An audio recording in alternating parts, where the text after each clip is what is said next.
The much anticipated meeting between Prime Minister Narendra Modi and US President Donald Trump finally took place at the White House, and it lived up to the expectations. The two leaders discussed a range of critical topics, including trade, defense, and human trafficking. Following their discussions, Trump made a major announcement during their joint press conference. Trump revealed that the US would supply its state-of-the-art F-35 stealth fighter jets to India. And this move is a significant development, positioning India among an exclusive group of countries with access to these advanced aircraft.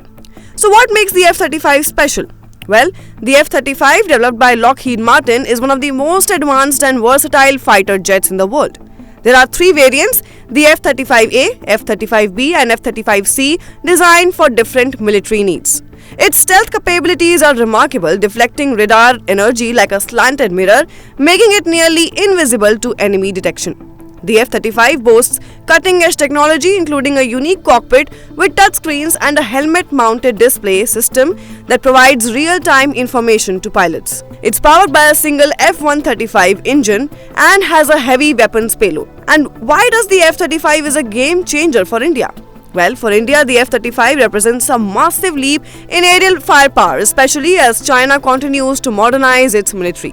The F-35's computing power and situational awareness are crucial in modern warfare, often being described as quarterbacks in the sky. Notably, the US's F-35 initiative is the Pentagon's most expensive weapons program, with costs running into trillions over its lifespan. Each jet, depending on its variant, costs between $80 million to $115 million, making it one of the most expensive aircraft in operation.